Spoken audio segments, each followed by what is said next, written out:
जय हिंद, नमस्कार। मैं अंबर जैदी स्वागत करती हूँ आप सबका एक बार फिर से हमारे आज के कार्यक्रम में। और एक बार फिर से हमारे शो पर आज मौजूद हैं जफर सहीदो, जिनको आप अक्सर हमारे शो पर देखते हैं। सिंधी हैं और सिंध की बात अक्सर करते हुए आपको नजर आते हैं। बहुत स्वागत है आपका जफर सहीदो साहब, Thank you, नमस्कार। thank you. Namaste, everyone, and Happy New Year for coming future. Thank you and happy new year to you too. Zafar साहब, हम पाकिस्तान की बात करते हैं। वैसे भी आसिफ अली जरदारी और जो ये इनकी पूरी फैमिली है आजकल चर्चा में बनी हुई है। चाहे हम बेबी भुट्टो की बात करें, यानी कि बिलावल भुट्टो, वो भी अक्सर कुछ ना कुछ इस तरह के स्टेटमेंट देखते हैं। खासतौर से मोदी जी की बात करें, उन्होंने मोदी जी को बुचर ऑफ गुजरात बोला और रिसेंटली भी कुछ उनके स्टेटमेंट्स आए। और आसिफ अली जरदारी एक और वजह से अभी न्यूज में रहे। एक तो धुरंधर मूवी में जो रहमान डकैत और ये सारी चीजें दिखाई गई। उसके अलावा अभी शेख मोहम्मद बिन जायद अल नाहयान आए पाकिस्तान, तब भी उनकी गैर मौजूदगी रही। तो आपने कई बार शो पर पहले भी बताया कि आप उनको बहुत करीबी से जानते हैं, क्योंकि आप लोग एक ही गांव से आते हैं। आप तो मैं थोड़ा जानना चाहती हूँ कि थोड़ा सा इनके परिवार के बारे में थोड़ा सा आप बताएं, सो दैट लोगों को पता चले कि जो इतना पाठ पढ़ाते हैं मोदी जी को और पूरे भारत को, आखिर वो लोग हैं कौन। थैंक यू अंबर जी। मैं बहुत अरसे से इस पे अक्सर प्रोग्राम्स में बातचीत करता रहा हूँ, और लेकिन कभी भी मैंने डिटेल में इनकी शेयर नहीं की है। मेरा गांव और इनका गांव एक ही है। मेरे बड़े भाई, मेरे कजन्स, पूरी फैमिली आसिफ जरदारी के साथ ही पढ़े हैं उधर। हमारे हाई स्कूल में, फिर नवाब शाह जो पुराना नाम है नवाब शाह, हम्म। उसमें एक छोटा गांव है बुछेरी, जहाँ से मेरा ताल्लुक है, और इनका भी वही जगह उसी जगह से ताल्लुक है। तो जरदारी फैमिली, स्पेशली जो हाकिम जरदारी, जो आसिफ जरदारी का बाप था, और उसके बाद ही जरदारी जात का जो है ना नाम बाहर आया। पहले इनका ना कोई पॉलिटिकल, कहीं पे भी पाकिस्तान की जो झूठी हिस्ट्री है उसमें कहीं पे भी कोई भी नाम नहीं है। और ना ही ये कोई इतने बड़े जागीरदार थे या जमींदार थे, या ब्रिटिश के टाइम में इनको कुछ इतना मिला था कि ये लोग फेमस होते। तो ऐसा कुछ भी नहीं है। यानी ये जो स्टोरी शुरू होती है जरदारी फैमिली की, वो हाकिम जरदारी से शुरू होती है। और हाकिम जरदारी 1930s की उसकी पैदाइश है। और वही उसी गांव में ही ऊंट चराते थे, ऊंटों का कारोबार था। तो हाकिम जरदारी ने जो पहली जमीन ली, वो किराए पे ली थी। वो भी हमारे गांव के करीब ही है, वो किराए पे जमीन ली थी। उस इस स्टोरी से पहले मैं इसलिए ये थोड़ा बताना चाहता हूँ कि क्योंकि देखें, पाकिस्तान में जो सिंध है ना, एक तो सेकंड बड़ी पॉपुलेशन है, राइट, और इंडिया से बॉर्डर मिलता है। बड़ा बॉर्डर जो है हमारा, वो सिंध का भारत के साथ है। और सिंधियों को कभी भी अच्छा मुसलमान, या सिंधियों को कभी भी पक्का पाकिस्तानी नहीं समझा जाता, क्योंकि वो किसी के तलवे नहीं चाटते या एक्सट्रीमिस्ट नहीं है। तो पाकिस्तान में जो सिंध के तीन बड़े दुश्मन हैं, एक तो पंजाबी हैं। Pakistan military, Punjabi means Pakistan military है, क्योंकि पूरी पंजाब पाकिस्तान की मिलिट्री, हम उसको पंजाबी मिलिट्री बोलते हैं। जैसे पाकिस्तानी क्रिकेट 11 को पंजाबी क्रिकेट 11 हम बोलते हैं, ऐसे ही पाकिस्तान को हम पंजाबी मिलिट्री बोलते हैं। बड़ा दुश्मन सिंध का वो है, सिंधियों का, बलोचों का, पश्तूनों का। दूसरे नंबर पे जो सिंध का बड़ा दुश्मन है, वो आसिफ जरदारी और उसका ग्रुप है, फ्यूडल्स। तीसरी जो क़ुव्वत सिंध को अभी तबाह कर रही है या सिंध को डाउन कर रही है, वो जमायत इस्लामी या जो इस्लामिस्ट ग्रुप हैं वहाँ पे। तो सिंध के 3 ये बड़े दुश्मन हैं। हम पंजाब की मिलिट्री की तो अक्सर बात करते हैं, लेकिन कभी भी हमने पीपी की इतनी बात नहीं की है। पीपीपी मीन्स पाकिस्तान पीपल्स पार्टी, जो कि ज़रदारी और भुट्टो फैमिली की मिक्सचर है। तो इस वजह से मुझे ज़रूरी था कि हम, क्योंकि ये सिंध के सेकंड बड़े दुश्मन हैं, तो हमें उसको हाइलाइट करना चाहिए या दुनिया को बताना चाहिए कि क्या है। तो अभी वापस आते हैं हम हाकिम ज़रदारी पे, कि वहाँ से ज़रदारियों का, उससे पहले कहीं भी पाकिस्तान की हिस्ट्री में, सिंध की हिस्ट्री में ज़रदारियों का कोई नाम ही नहीं है। एक ज़रदारी छोटा-सा सिंधी होती है। एक छोटा-सा कबीला है, एक छोटी-सी ज़ात है, दैट्स इट। और ये ओरिजिनल भी सिंध के नहीं है। अच्छा। कभी अपने आप को बलोच कहलाते हैं। ये ऊँट चराने वाले लोग हैं, जो एक जगह से दूसरी जगह, तीसरी जगह, चौथी जगह हर साल यानी ट्रैवल करते रहते हैं। इसी वजह से इसका बाप, जो आसिफ ज़रदारी का बाप था, वो हाकिम ज़रदारी, वो ऊँट का उसका कारोबार था। ट्रांसपोर्ट ऊँटों पे करना, ये मैं 90s 40s, 50s, 60s की बात कर रहा हूँ। उसके बाद इसने किराए पे 1-2 जगह पे ज़मीन ली वहाँ पे, फॉर एग्रीकल्चर पर्पज़। तो उसमें ये फ़ेल हो गया। वो फ़ेल होने के बाद कराची चला गया। कराची में बैम्बिनो सिनेमा थी, वहाँ पे ये फ़िल्मों की डिस्ट्रीब्यूशन करता था। फिर हैदराबाद में भी सिनेमा थी, इसने वहाँ पे भी डिस्ट्रीब्यूशन, सिनेमा में डिस्ट्रीब्यूशन शुरू की फ़िल्मों की और एक्ट्रेसेस की, और ये इस काम में था। आसिफ ज़रदारी उस टाइम छोटा था, वो हाई स्कूल में पढ़ता था वहाँ पे, लेकिन हाकिम ज़रदारी, कराची में उसका उठना-बैठना हुआ, सिनेमा की टिकटें या क्लब्स बुकिंग करना बड़े लोगों के लिए, एमएनएज़ के लिए, एमपीएज़ के लिए, तो वहाँ से उसके कनेक्शन बने और उसको पहली मर्तबा फ़ातिमा जनाह को सपोर्ट करने की वजह से, कराची में वो एक ही एरिया के थे वो, तो इसको पहली मर्तबा पार्लियामेंट में एक सीट मिली थी, हाकिम ज़रदारी को, जो आसिफ ज़रदारी का बाप है। और वो एरा है, आई थिंक 1977 या 75 का एक एरा है। उसमें पहली मर्तबा ये मुंतखब हुआ, वो भी ऐसे कि यानी सप्लाई करने से, यानी मूवीज़, प्रोग्राम और इवेंट्स बड़े लोगों के लिए मुहैया करने की वजह से उसको ये एक सीट मिली। उसके बाद 1-2 मर्तबा ये और भी सिलेक्ट हुआ, और जो बैम्बिनो सिनेमा का मालिक था, उसकी डेथ हो गई, तो वो इसने कब्ज़ा कर लिया, दोनों सिनेमाओं पे। हम आगे चलते हैं। ये हाकिम ज़रदारी ने 1-2 गबन भी किए थे, बहुत बड़े फ्रॉड किए थे, उसकी वजह से ये 2 मर्तबा जेल में भी गया था। किसी का टोकन लेके, और उसने वो 88 में शायद 87 में ये जेल में भी गया था। असल इनकी जो ताकत शुरू होती है ना, वो होती है जब हाकिम ज़रदारी के बेटे आसिफ ज़रदारी की शादी होती है बेनज़ीर भुट्टो से। अच्छा, ये कैसे हुआ? मैं I was waiting for this point कि बेनज़ीर भुट्टो इतने बड़े बाप की बेटी और इसकी शादी कैसे हो गई मतलब? इतनी अच्छी हाँ, खानदानी ये बहुत अच्छा क्वेश्चन है और अक्सर लोगों को नहीं मालूम है, और आप अगर रिसर्च भी करेंगे ऑनलाइन या एआई पे या डिफरेंट बुक्स में, तो आपको ये ज़्यादा तफ़सील नहीं मिलेंगी। इनकी शादी, हाकिम ज़रदारी की 2 बीवियाँ थीं, और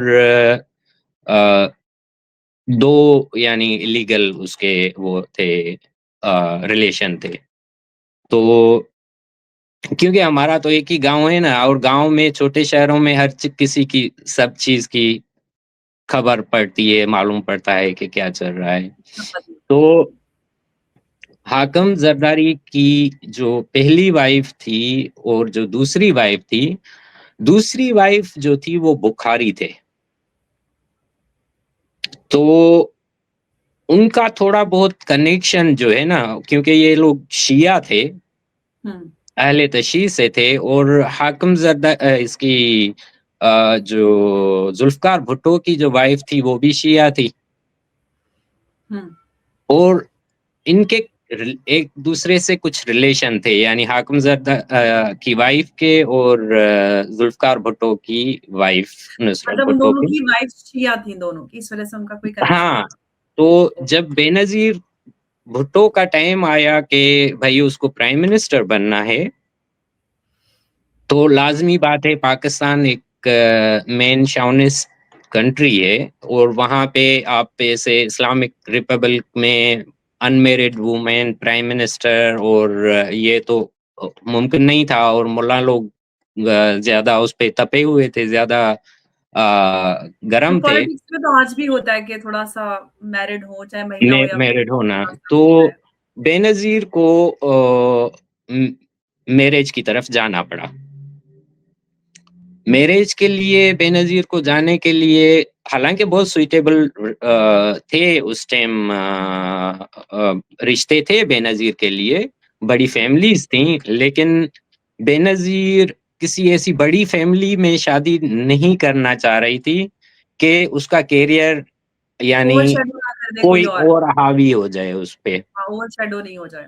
हाँ, ओवरशैडो ना हो जाए। तो इसी वजह से बेनज़ीर की जो माँ थी और जो आसिफ की माँ थी, वो आपस में उनकी जान-पहचान तो थी पहले ही, तो बेनज़ीर ने सोचा कि चलो एक अननोन पर्सन से मैं शादी करूँगी, तो वो घर पे ही रहेगा और मैं अपना काम करती उनको रहूँगी, भी और पता था कोई वो सबसे ज़्यादा खतरनाक निकलेगा। तो तो इसने आसिफ ज़रदारी से अरेंज मैरेज की थी, और इनकी दोनों की माँ की वजह से ये शादी हुई थी। अच्छा, अरेंजमेंट ये थी कि बेनज़ीर भुट्टो पॉलिटिक्स करेगी और आसिफ ज़रदारी किसी चीज़ में दखल नहीं करेगा। यानी वो पॉलिटिक्स में दखल नहीं करेगा। इन्वॉल्वमेंट करेगा। हुँ। लेकिन इनका तज़ाद शुरू हो गया 5-8 साल के बाद ही, जो है आसिफ ज़रदारी एक्टिव होना शुरू हो गए, क्योंकि देखें वो बदमाश तो था शुरू से ही, कब्ज़ा ग्रुप भी था, इसका बाप भी कब्ज़ा ग्रुप था, और आसिफ ज़रदारी भी बचपन से ही हुँ। 2 एक मर्तबा पेटारो कॉलेज से उसको निकाला गया, उसकी हाई स्कूल नवाबशाह में, जो जहाँ से मैं पढ़ा हुआ हूँ, वहाँ पे उसकी 2-3 लड़ाइयाँ हुई, वो जेल में गया। तो ये शुरू से ही, यानी वो जैसे ना यंगस्टर बदमाश होते हैं, वो ऐसा था शुरू से। और 50 बाइक जो फ़ेमस थी, वो उस अच्छा। पे जो है वो करता था।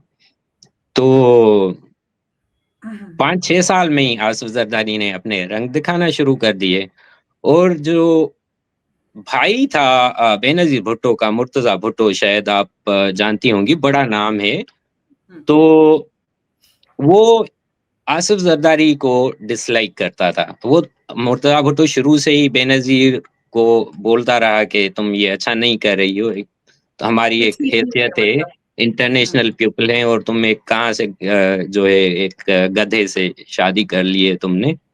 तो वो शुरू से ही आपस में उनकी नहीं बनती थी। तो जब आसिफ ज़रदारी ने थोड़ा सर उठाना जो शुरू किया, तो मुर्तज़ा को बुरा लगा था, और एक मर्तबा मुर्तज़ा ने कराची में उसकी मूँछें हाथ से पकड़ के और उसकी मूँछें काटी थी, ज़रदारी आसिफ की। ज़रदारी की। उसके बाद ही 2-3 साल में मुर्तज़ा भुट्टो को कराची में एनकाउंटर करके बेनज़ीर प्राइम मिनिस्टर थी। उसके उस वक़्त में।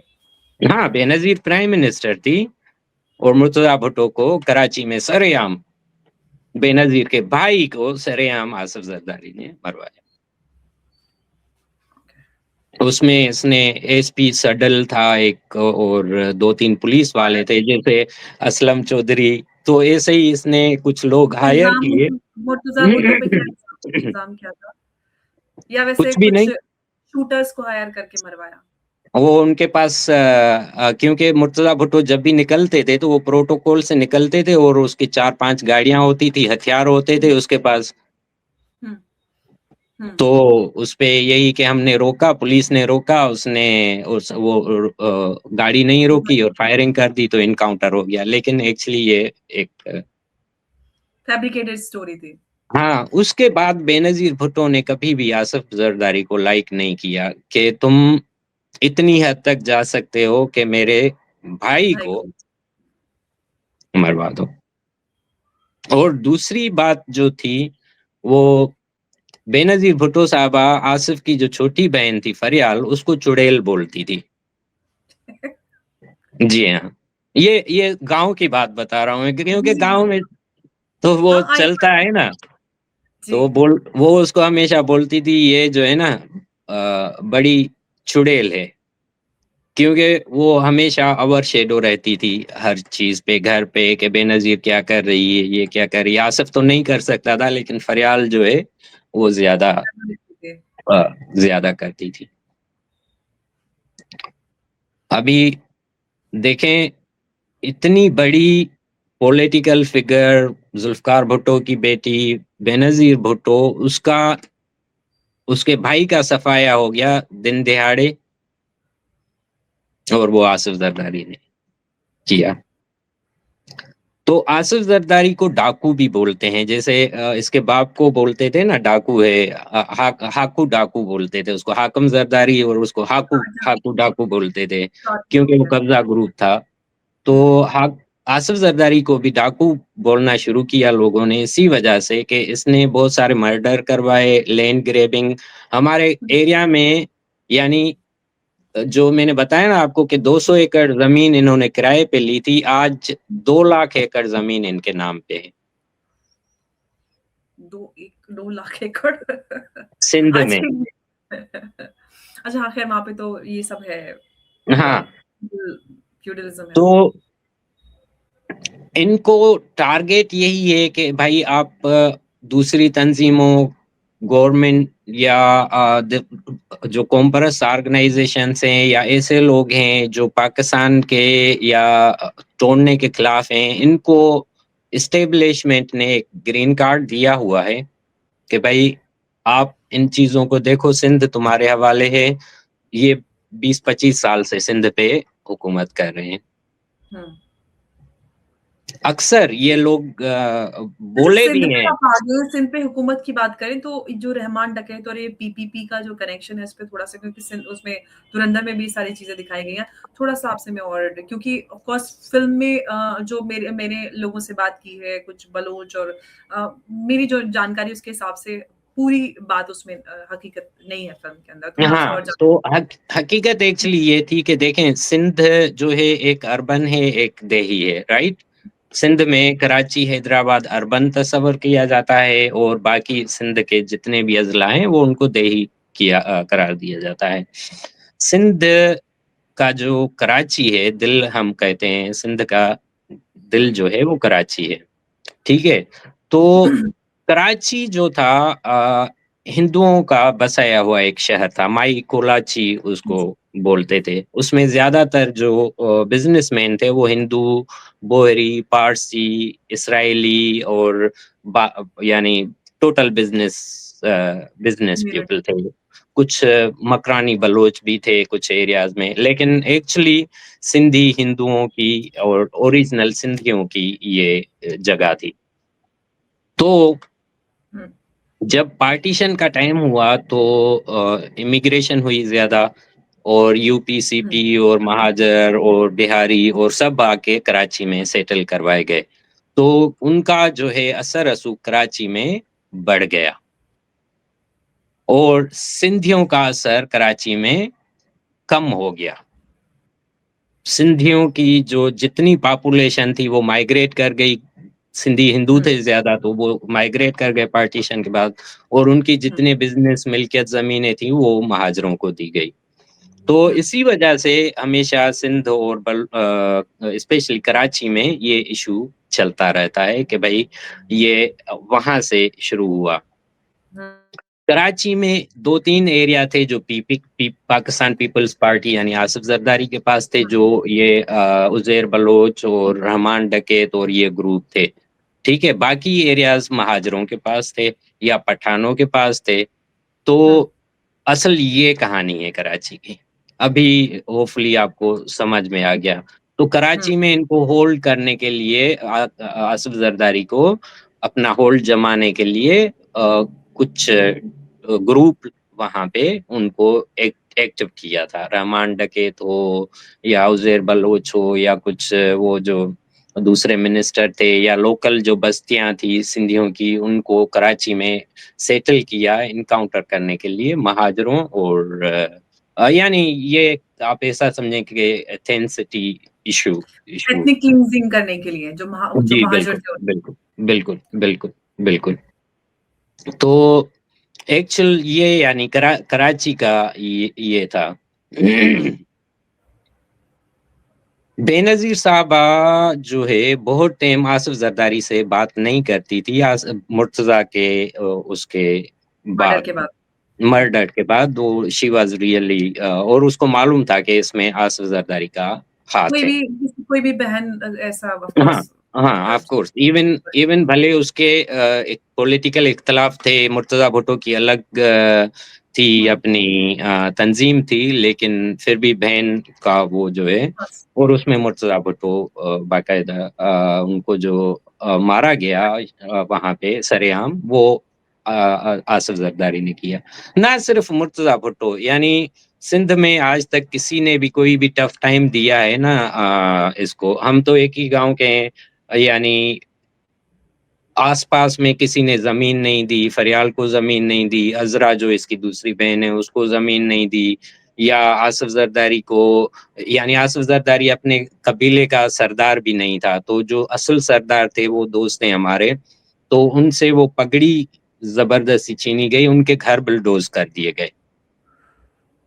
ओके, वो उन ताकि इनके अपना अपने ही एक ज़रदारी थे, लेकिन बैकग्राउंड असल क्रिएट सरदार असल सरदार ज़रदारियों के वो थे, लेकिन ओके, उनसे ज़बरदस्ती वो सरदारी वाली पगड़ी ली गई और हुँ, इनको जो है आसिफ ज़रदारी ने ये काम किया। बाकी नवाबशाह में अभी 45 टू 60% नवाबशाह डिस्ट्रिक्ट में पूरी ज़मीनें ज़रदारी ने या फरियाल ने या यानी एक इनका है चमचा है या एलची बोल लें उसको, अली जी। हसन ज़रदारी मुझे याद है वो हमारे घर दूध लेने आता था। हमारा ओके, भैंसों का बड़ा बाड़ा था। आज हुँ, वो हुँ। अली हसन ज़रदारी सिंध का मिनिस्टर है और जो भी डिसीज़न है यानी आसिफ के बाद जो है वो उसके होते हैं। अच्छा, हम बेनज़ीर भुट्टो की बात करें। बेनज़ीर भुट्टो एक बहुत इन्फ्लुएंशियल लेडी के तौर पर पॉलिटिकल फिगर के रूप में देखी जाती हैं। ना सिर्फ हुँ, क्वांटिटी में बल्कि बहुत सारी जगह और उन्होंने अपना एक मकाम बनाया भी। लेकिन हुँ। उनका जो उनको जिस तरह से मारा गया, एलिमिनेट किया गया, उसको लेकर भी ज़रदारी का नाम अक्सर उछाला गया है। इस पे आप क्या कहते हैं? क्या क्या हाँ लगता जी, है मीन्स बिल्कुल, बिल्कुल एक्चुअली एक उसमें 3 ग्रुप इन्वॉल्व थे, लेकिन आसिफ ज़रदारी भी उसमें इन्वॉल्व था। हुँ, उसमें पाकिस्तान मिलिट्री इंटेलिजेंस थी, हुँ, काम जो है ये तालिबान ने किया था और हुँ, आसिफ ज़रदारी का कंसेंस था उसमें। ये मुझे पर्सनली मालूम है, क्योंकि जो ग्रुप आया था ना हुँ। वो पंजाब से आया था और कुछ लोग कबायली एरियाज़ से आए थे और उन्होंने ये काम किया था और हर चीज़ और जो एक बंदा था जिसने ये काम किया था, उसने बताया कि मुझे यानी आसिफ ज़रदारी और जो उस टाइम मुल्ला था तालिबान का वो और ये तीनों लोगों ने मिलिट्री ऑफ़िसर था, हमें वहाँ से ऑर्डर मिले थे। और इसमें ओके। कोई शक नहीं है और इवन बेनज़ीर साहबा मैं आपको बताऊँ कि उस टाइम दुबई में थी जब वापस जा रही थी, हुँ, तो वहाँ पे मैं भी उसी टाइम दुबई था, तो मेरा दोस्त जान-पहचान थी, मरी फैमिली से था, नवाब खैर बख्श मरी का बेटा। जी। तो बेनज़ीर साहबा उसके पास अक्सर आती-जाती रहती थी, भाई बोलती थी उसको। तो एक दिन वो बात कर रहे थे, बोला कि बेनज़ीर साहबा जिस दिन जा रही थी ना, हुँ, तो बोला कि मैंने कभी भी उसको रोते या आँसू गिराते नहीं देखा था, लेकिन उस जब जा रही थी, तो वो रो रही थी। तो मैंने उसको बोला, "बेनज़ीर साहबा क्या है यानी आप या नहीं जाएँ?" बोला, "नहीं, मैं जाऊँगी तो ज़रूर, लेकिन मैं इसलिए आँसू आ गए कि अगर कोई और मेरे मरने में शामिल होते, तो बात बन स मुझे इतना दुःख नहीं होता, लेकिन आसिफ़ मैं कुछ ज़रदारी समझी नहीं, मेरे।" मैं आपको यहाँ पे रोक रही हूँ, मतलब कहाँ जा रही थी? जब उनको पहले से पता था या जब उनको गोली मार दी गई थी तब? वो होश नहीं, में थे? जब दुबई से वापस जा रही थी ना, तो इनको ऑलरेडी थ्रेट हुए थे ना, क्योंकि ये एक्साइल में थी ना ओह! बेनज़ीर भुट्टो। अच्छा, ओके। तो उनको मतलब पहले से जानकारी थी कि ऐसा कुछ हो सकता है? हाँ, वो तो ऑलरेडी उन्होंने यूएन को लेटर भी भेजा था ना। नहीं, नहीं, नहीं, उनको वो तो मुझे पता है बट ज़रदारी को लेकर। हाँ, वो रो इसलिए रही रही थी कि पहले मेरे भाई को और अभी मेरे उसमें मारने में भी इसका मुझे इन्फॉर्मेशन मिली है कि Zardari is together with them. Oh! But I will go and I will face. तो उसने ये यानी वो नवाब खैर बख्श मरी का बड़ा बेटा जो दुबई में एग्ज़ाइल में रहता था, उसके साथ ये बात की थी। अच्छा, देखें बिलावल भुट्टो लंदन से पढ़ा हुआ है या इसकी पूरी फैमिली जो बच्चे आसफ़ा और बख्तावर ये बाहर से पढ़े हुए हैं, लेकिन उनको पढ़ाई वग़ैरह ख़त्म करा के अभी वही वडेरा माइंडसेट और पंजाबियों की कैसे वो मिलिट्री की कैसे आपको वो करनी है, बूट पॉलिशिंग करनी है और ये अभी ख्वाब देख रहे हैं कि यानी आसिफ बिलावल भुट्टो जो है नया प्राइम मिनिस्टर आगे चल के अच्छा, बनेगा। तो इसी वजह से इनके पास 2-3 फ़ॉर्मूले हैं कि भई तुम यानी पाकिस्तान में बड़ा नाम तभी कर सकते हो जब एक तो इस्लामिक सोच के हो, इंडिया को स्पेशली गाली दो और तीसरा फ़ॉर्मूला फौज वही है कि फ़ौजियों के बूट हुँ, चाटो। फौज सो वो वही तीनों काम यानी वो कर रहा है और तो एक और बात कोई। मैं सॉरी आपकी बात कट रही है, पूछना चाहती हूँ कि जो कुछ ज़रदारी ने किया मुर्तज़ा भुट्टो को एलिमिनेट किया खुद बेनज़ीर भुट्टो को एलिमिनेट बेनज़ीर किया और साहब को। दोनों को किया मतलब उनके बच्चे इतने छोटे तो नहीं होंगे कि और जब पब्लिक स्पेस में सारी चीज़ें हैं, तो उनको भी अंदाज़ा होगा कि हमारे बाप ने हमारे मामू और हमारी माँ को क़त्ल किया। तो क्या कभी कुछ ऐसा कुछ जानकारी कि वो अपने बाप से कुछ इस तरह का देखिए, डिसएग्रीमेंट या मुर्तज़ा के टाइम पे ये सभी छोटे थे, लेकिन बेनज़ीर साहबा के टाइम पे भी बिलावल जो है ना, इतना समझदार नहीं था। यानी इतना कोई क्योंकि वो छोटा बच्चा है, मैं पहली मर्तबा जब देखा था इनको उँगली पकड़ के चल रहा था अपनी माँ की, हमने नवाब शाह में इनको देखा था। हुँ, तो ऐसे नहीं है कि देखें अ जो इन्फ्लुएंस होता है ना फैमिली का और मैच्योरिटी होती है, आपको एक सांचे में आपने बहुत सारे कैरेक्टर्स ऐसे देखे होंगे इंडिया में जो हुँ, या बादशाह जो लैंडलॉर्ड्स या जो हुँ, माफियाज़ होती हैं, सरकार होती हैं जो, तो वो एक बचपन से ग्रूमिंग करते हैं अपने बच्चों की। उनको जस्ट एक ही एंगल दिखाई जाती है कि हाँ, भई टनल तुम्हें व्यू ये देने के ऐस लिए। ऐसा दिखना है, तुम्हें ये बनना है, तुम ये हो, बाकी जो है सभी हमको अनफ़ेमिलियर करने के लिए प्रोपेगेंडा है या लोगों की ये जो है बातें हैं। लेकिन कहीं न कहीं मुझे अक्सर लगता है कि बिलावल को ये चीज़ें मालूम हैं। ऑफ़ कोर्स सभी को मामे मालूम है तो उनको क्यों नहीं मालूम होंगे, उनको तो और हाँ, ज़्यादा मालूम मालूम है कि लेकिन जब आप स्टेट को के वो उसमें चक्कर में आ जाते हैं ना, तो फिर आपने देखा होगा कि बेटे ने अपने बाप को मार दिया। कुर्सी का जो नशा है, तो वो तो फिर हो जाता है ना। ऐसा भी हो सकता है इतिहास खुद को दोहरा दे। और ज़रूर करेगा क्योंकि नहीं देखें खून और कस्तूरी कभी भी नहीं छुपते और हर हुँ, चीज़ का एक टाइम होता है, स्पेशली अनफ़ेयर और जो हम सनातन धर्म में बिलीव करते हैं कि कर्मा और अननेचुरल लाइफ़ का एक हुँ, स्पान होता है, अननेचुरल चीज़ों का एक स्पान होता है, शक्तियों का भी एक टाइम पीरियड होता है। भगवान राम गए, उन उन पे कुछ टाइम सख्ती रही या तो ये आप एक टाइम पीरियड होता है, बहुत बड़ा ज़्यादा टाइम भी आपका आता है, एक एक डाउन टाइम भी आता है। तो आई थिंक स्पेशली जब आप लोगों के साथ बुरा किया है ना, इन्होंने बहुत बुरा किया है। हमारे आस-पास में अभी भी कितने लोग हैं जो जेलों में हैं। आसिफ ज़रदारी ने 100 हज़ारों की तादाद में लोगों को एलिमिनेट करवाया है। इसकी अपनी पूरी वो मलेशिया है, तो हुँ, वो जो है ए लाज़मी वो बातें छुपेंगी नहीं, सामने आएँगी और लोग अपना इंतकाम भी लेंगे। ऐसे नहीं है कि मेरे ख़्याल में आसिफ ज़रदारी जब तक ज़िंदा है, अभी वो 1-2 मर्तबा तो जैसे मर चुका है, फिर वापस आ गया है, लेकिन उसके बाद मुझे नहीं लगता कि ज़रदारियों की या ये पीपल्स पार्टी की या बिलावल भुट्टो की, इनकी कोई भी हैसियत रहेगी। लोगों के साथ जितना इन्होंने ज़ुल्म किया है ना सिंध में, इनको आप देखेंगे 2 साल, 5 साल, 8 साल में आप देखेंगे और ये याद रखना मेरे अल्फ़ाज़ आप देखेंगे रियली कि लोग इनको पीटेंगे रोडों पे। इन्होंने बहुत ज़ुल्म किए हैं।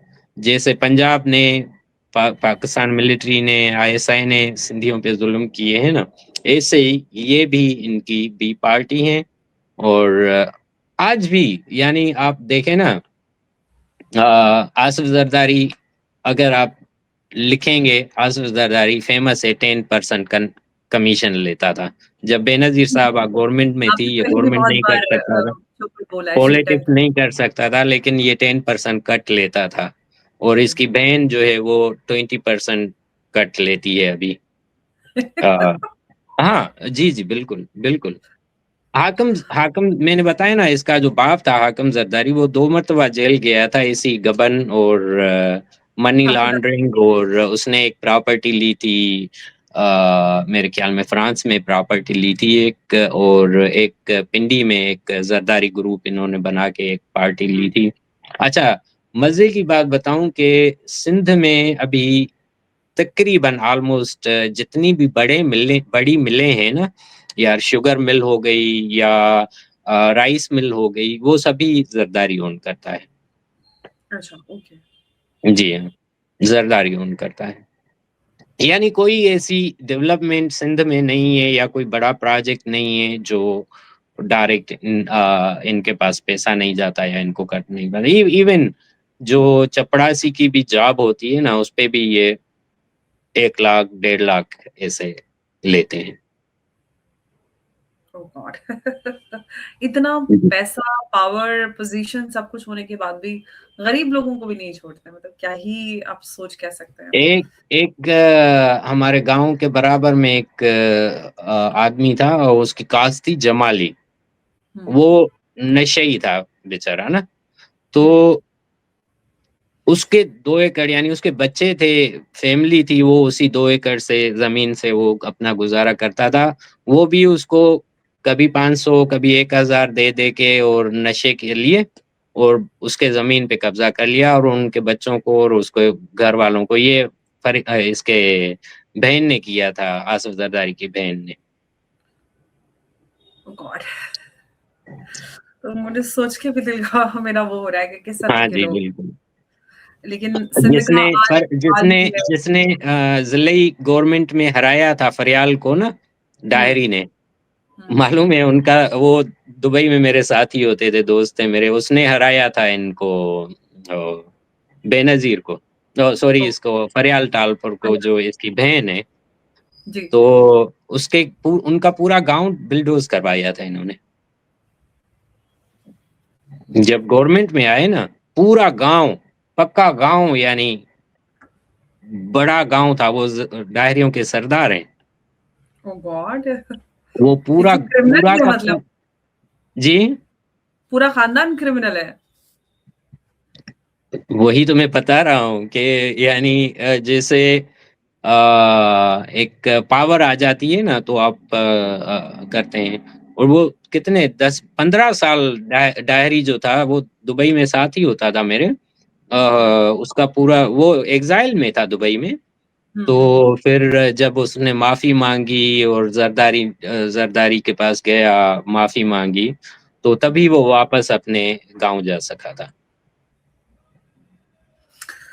अब सिंध आज अगर हम मौजूदा उसमें सूरत-ए-हाल और सारा कुछ देखते हैं, सिंध में भी कहीं न कहीं जो ऑपरेशन है, सिंधी परेशान है और ये सारी चीज़ें अक्सर आवाज़ें उठती रहती हैं और कहीं न कहीं लोगों को आगे बढ़ने के लिए एक जो मूवमेंट है सिंधु देश की बात भी उठती है।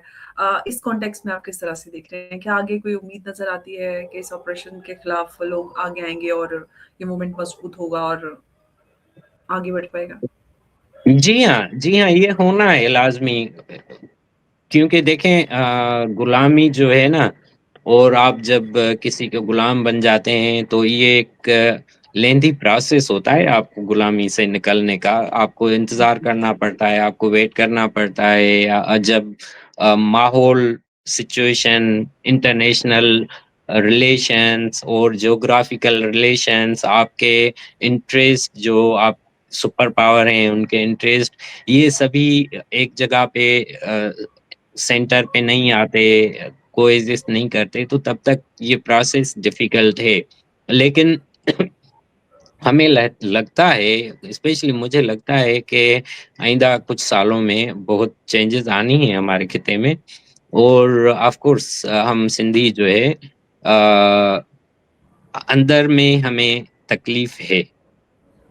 उसको रोडों पे लाना है, वो न नासाज़गार माहौल जिस टाइम बनेगा ना, तो ज़रूर ये चीज़ें आएँगी और होंगी। क्योंकि देखें, एक पीक होता है हर क्रिमिनैलिटी का और इनह्यूमनिज़्म का, हर हर चीज़ की एक पीक होती है। तो ये होगा, देखें, किसी को क्या मालूम था कि सोमाली आइलैंड को जो है इसराइल ने अ, एक्सेप्ट कर लिया।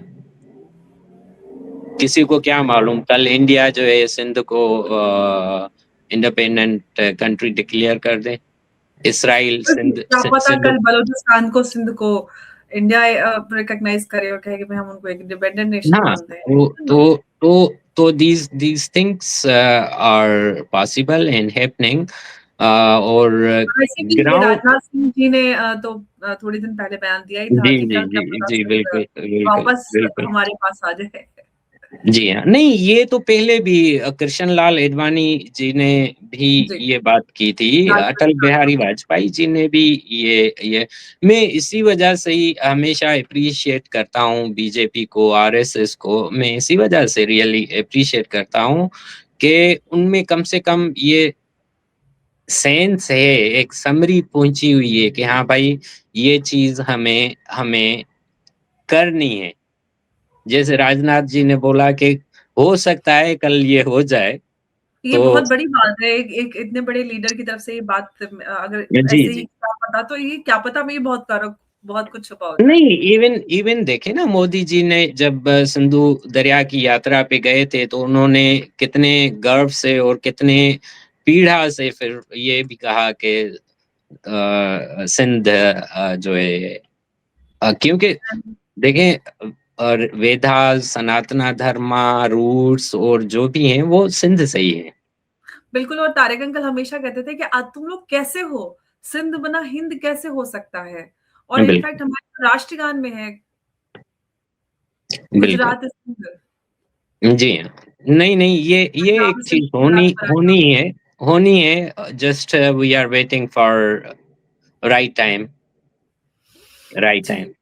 बिल्कुल, जी। उम्मीद करते हैं कि जो सिंध में आवाज़ उठती है उसको एक बड़ी लीडरशिप मिले और ऑफ कोर्स इस ऑपरेशन से आज़ादी मिले। ज़फ़र साहब बहुत-बहुत धन्यवाद आपका इस पूरी चर्चा में हमारे साथ जुड़ने के लिए और आपने पूरी ज़रदारी फैमिली का जो इतिहास बताया बहुत इंटरेस्टिंग है और हुँ, बहुत ज़रूरी है कि लोगों तक असलियत और हकीकत पहुँचनी चाहिए। जी, नमस्कार। जी। धन्यवाद। नमस्ते, नमस्ते।